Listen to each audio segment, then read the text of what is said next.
False consequences यानी झूठा निष्कर्ष, यानी नतीजा जो बात से निकलता ही नहीं।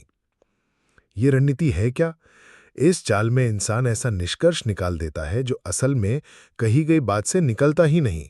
मतलब सामने वाले ने कुछ और कहा, पर आप उसमें से कोई ऐसी बात घुमा फिरा कर जोड़ देते हैं जो असल मुद्दे से कोई संबंध नहीं रखती। इसे नॉन सिक्विटर कहते हैं।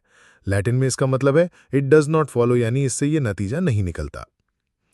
भारतीय संदर्भ के उदाहरण, राजनीति में कोई कहे हमें शिक्षा पे ज्यादा खर्च करना चाहिए। जवाब, अच्छा तो आप चाहते हैं कि हमारी सेना कमजोर हो जाए। शिक्षा पे खर्च बढ़ाने का मतलब सेना को कमजोर करना कहां से निकल गया? घर में बेटा कहे पापा मुझे मोबाइल चाहिए, पापा जवाब दे मतलब तुम पढ़ाई छोड़कर दिन भर गेम खेलोगे। मोबाइल मांगने से ये निष्कर्ष कहां से निकल गया कि पढ़ाई छूट जाएगी? ऑफिस में कर्मचारी बोले हमें वर्क फ्रॉम होम का विकल्प मिलना चाहिए। बॉस कहे तो फिर कोई ऑफिस आएगा ही नहीं और कंपनी बंद हो जाएगी। कर्मचारियों को लचीलापन देने से कंपनी बंद होना कोई तर्कसंगत नतीजा नहीं है। ये असरदार क्यों है? लोग अक्सर तर्क की गहराई में नहीं जाते, वे बस नतीजे पर भावनात्मक प्रतिक्रिया देते हैं। डर या अपराध बोध यानी गिल्ट पैदा करके बहस को अपने पक्ष में मोड़ा जा सकता है। झूठा निष्कर्ष सामने वाले को रक्षात्मक यानी डिफेंसिव बना देता है। इससे कैसे बचें? तुरंत कहें रुकिए, यह निष्कर्ष मेरी बात से निकलता ही नहीं, आप गलत जोड़ बना रहे हैं। असली मुद्दे पर बार बार ध्यान खींचें।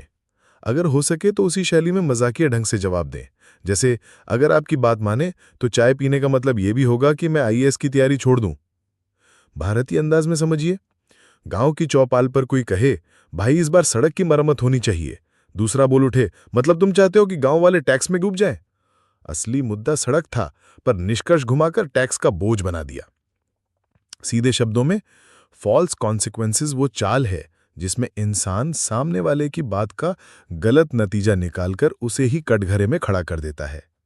असल तर्क को छोड़कर एक नकली डर, अपराध बोध या गलत निष्कर्ष खड़ा कर देना ही इस रणनीति का असली खेल है।